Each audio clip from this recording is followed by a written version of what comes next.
everyone, welcome to the fourth lecture of the laws of motion.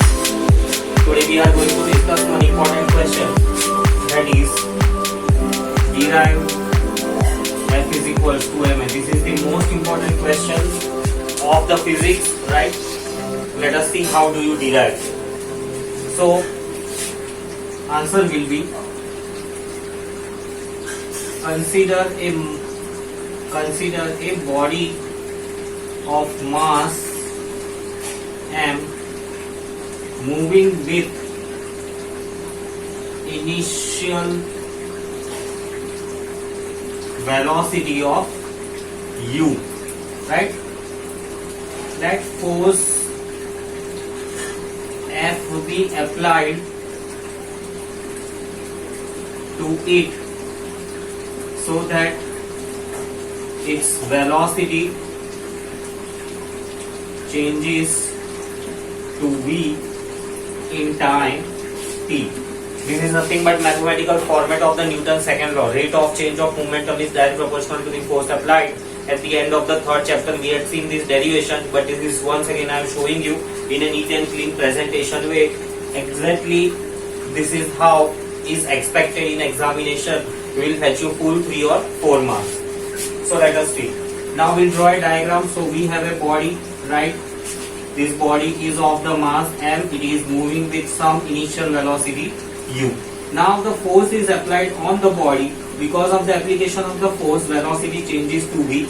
Mass is not going to change, and the change in velocity occurs in the time t, right? So that is what the consideration is. Now applying Newton's second law, we can write down, right, rate of change of momentum is directly proportional to the force applied. So as per this, if we calculate change in momentum, that is final momentum minus initial momentum, what will be final momentum? Mass into final velocity. Initial momentum is mass into initial velocity. Mass common, that is v minus u, that is the change in momentum, right? If we substitute these values here, we will get m into v minus u by t, right? I have here written already that it occurs in the time t. So time is t, is directly proportional to the m. Now again here, if you use v is equals to u plus at, then you can write down this, right, here as a ma is proportional to f. So we write down f is equals to kma, where k is constant of proportionality, whose value is always 1. Hence f is equals to ma. This is the equation we derived from the Newton's second law. 3 mark question it is, and this is called as derivation. You write down consideration, diagram, then based on the consideration, whatever mathematical formula, here we have a Newton's second law, so we have applied, and finally we have obtained the equation of the Newton's second law. F is equals to ma. This can be also done with the another method, right? So you can start from here. This is the method 1, or you can also do it with the method 2. Method 2 is a slightly sophisticated one. It is mostly seen in the higher classes, but we can do it. So delta p by delta t is proportional to f, right? This can be written as, instead of the delta p, you can write down that is p means mass into velocity upon delta t is proportional to f. Mass you remove, delta v by delta t is proportional to f. Change in velocity upon time, this is acceleration. So ma is proportional to f. F is equals to kma, where k is constant of proportionality, right, whose value is always 1. So f is equals to ma. This is the second method to derive f is equals to ma. Let us see some graphs, right? Graph of f is equals to ma. So now here the first graph, let us say m is constant. When mass is constant, we can write down f is proportional to acceleration. That means if two bodies are given, right, same bodies, the bodies their masses are same, m is constant, right? Here F1 is applied, results in the acceleration A1. Same body, if F2 is applied, it results in the acceleration A2. If these are the two different conditions given, then you can use F1 by F2 is A1 by A2. Such type of comparison to solve the numerical. Once again, when mass is constant, we can write down F is directly proportional to the A. Directly proportional means F increase, A increase. The same thing in the mathematical format can be written this way. This is helpful in numerical. If you plot the graph, right, between the force and the acceleration, right, you can take F and A anyway. Since directly proportional, we will get a straight line. We should write down here mass is constant. Similarly, the second graph, if we take, right, for the second graph, what it will be? If we take A constant, again A constant if we take, then force is proportional to mass. Again mathematically we can write down F1 by F2 is M1 by M2. And if we draw a graph between force and the mass, again we get a straight line, acceleration constant. F and A, even if you change, that doesn't make any difference. Third graph is slightly different. In third graph, if F is constant, then mass is inversely proportional to the acceleration. In this case, if you see, right, this is the mass and this is the acceleration. Graph will be a curve. How to understand this? Here also you can write down its mathematical form. M1 by M2 is A2 by A1. This used in numericals. We'll see in the numericals how to use that. Let us understand this graph. This is very simple. Let's say you have a truck. Truck means large, very heavy mass. So it is very difficult to produce acceleration in the truck.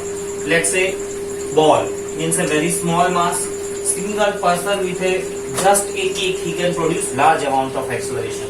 So that is why acceleration and mass, the graph is a curve. Please make sure that the curve does not touch this axis. It remains free.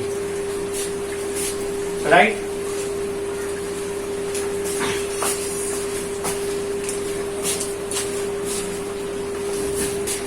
Next we see units of force, right? Units of force. Now this is again a very big topic in itself. We have two types of the units of force, right? The one is gravitational units, right, and the other one is absolute units. What do you mean by gravitational units? What do you mean by absolute units? Gravitational units, these are the units applicable to specific planet, as each planet has its own gravity, right?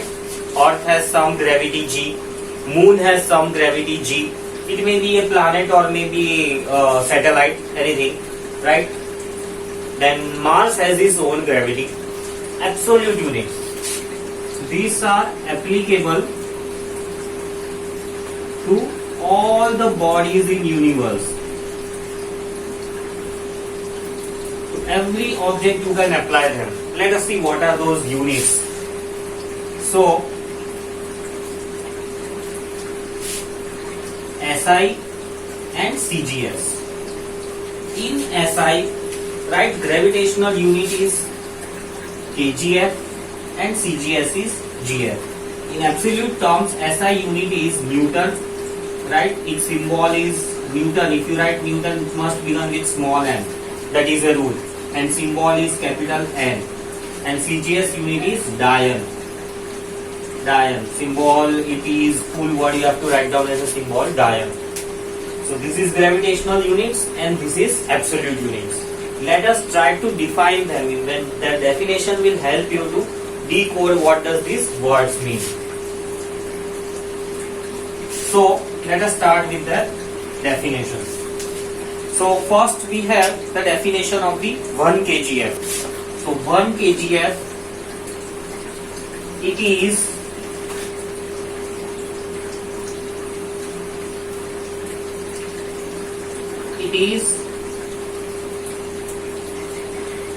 it is force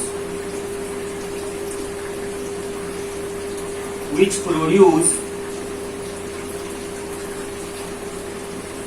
acceleration of 9.8 meters per second square, right? So 1 kgf means it is exactly the amount of the force. Yes, it is exactly the amount of the force which produce acceleration of 9.8 meters second square in body of mass 1 kg, right? So now it must be clear to you why the gravitational units change. So here on Earth, if you produce 9.8 meters per second square acceleration in a body of mass 1 kg, right? You take a 1 kg ball and produce acceleration of 9.8 meters per second square. Then we say force is 1 kgf. If you go to the moon, then you have to take here moon's gravity. If you go to the Mars, then you take here Mars gravity. So 1 kgf will differ from planet to planet. Similarly, let us define 1 gram force. These definitions you must remember for sure. It is force which produce acceleration of 980 centimeters per second square in body of mass 1 gram. So this is for 1 gram, that was for 1 kgf. Now let us define Newton and Dyer. So how will you define 1 Newton? So 1 Newton is when a body of mass 1 kg moves with acceleration of 1 meter per second square, then force is said to be 1 Newton. This again can be obtained from the formula F is equals to ma, right? If force is 1 Newton, right, mass is 1 kg, then obviously acceleration will be 1 meter per second square. So now you can define that when the force of mass of 1 kg moves with an acceleration of 1 meter per second square, we say the mass has experienced a force of 1 Newton. You can speak it in your own words, but all the 3 terms should be there. Here also see, when a body of mass 1 kg moves with an acceleration of 1 meter per second square, then the force is said to be 1 Newton. Similarly, 1 Dyer. 1 Dyer, when a body of mass 1 gram moves with acceleration of 1 centimeter per second square, then force is said to be 1 Dyer. That means if you take a body of 1 gram and 1 gram if you produce in that body, if you produce an acceleration of 1 centimeter per second square, right, then we say acceleration of that body, the force experienced by that body is 1 Dyer. So that are the units of force, right? Gravitational units and absolute units. Next we have impulse, that is application of Newton's second law.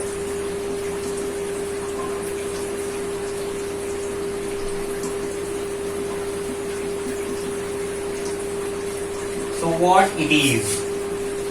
Impulse. What do we mean by impulse? Formula for the impulse is force into time. What do we mean by impulse? Impulse means it is large amount of force acting for small interval of time. Impulse, there is also another formula, right? Impulse is nothing but, how will you define impulse? Impulse can be also defined as force into time. So impulse is nothing but it's also equal to change in velocity, right? Change in Change in momentum. It is change in momentum. Impulse can also be defined as change in momentum. From the Newton's second law, we know rate of change of momentum is directly proportional to the force applied. So delta P by delta T is F. So from that we get formula for the impulse, either this or this. Now let us understand what exactly do we mean by this. Large amount of force acting for a very small interval of the time, called as a impulse. So examples are, right, cricket bat gives impulse to cricket ball. Right, if you have seen cricket, if you see cricket, right, in that one, when the ball is bowled, batsman just give a small impulse, just a small impulse, just contact for a very small interval of a time. He applies large force in a very small interval of time, that is called as an impulse. When a truck hits a car, again impulsive force comes into existence. Large amount of the force act for a small interval of a time. And what does the impulse do? Impulse brings change in momentum. So that is one important conclusion you must write down, that impulse brings change in momentum. Right? If you find out its unit, force into time, so its SI unit will be Newton second, right? Or also it can be change in momentum, so kg meter per second. So that are the units for the impulse. Examples of a impulse. Yes, there are some reasoning based questions. If you jump on hard floor, you get hurt, but when you jump on sand, you don't get hurt. Right, let's say just from a height of 6 to 7 feet, if you jump on the hard floor, definitely your legs feel the pain. But from the same height, if you jump on the sand, you don't feel the pain. So again, because on the hard surface, time interval of the contact is very small. You can write down its answer as, for hard surface, time of contact is small, and so change in momentum, and so, right, in time is small, so that means obviously force will be large. So force is large, hence we get a hurt. And on other hand, for soft surface, time of contact is large. Right, soft surface means sand yields. So as you jump, sand slightly expands, and hence the time of contact increases. As time of contact increases, force will decrease. Both are inversely proportional to one another. So on other hand, for the soft surface, time of contact is large, and hence force exerted is small, and so the person does not get the hurt. Similarly, cricket player, when he holds the ball, when he catches the ball, he pulls his hand backward. In doing so, he decreases the time of contact. Ultimately, he increases the time of contact. Ultimately, force experienced by the hand is less.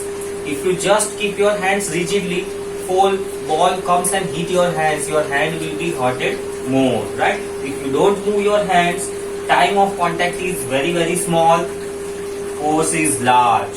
But when you move your hands backward, time of contact is large, force will be less. So that is what the impulse means.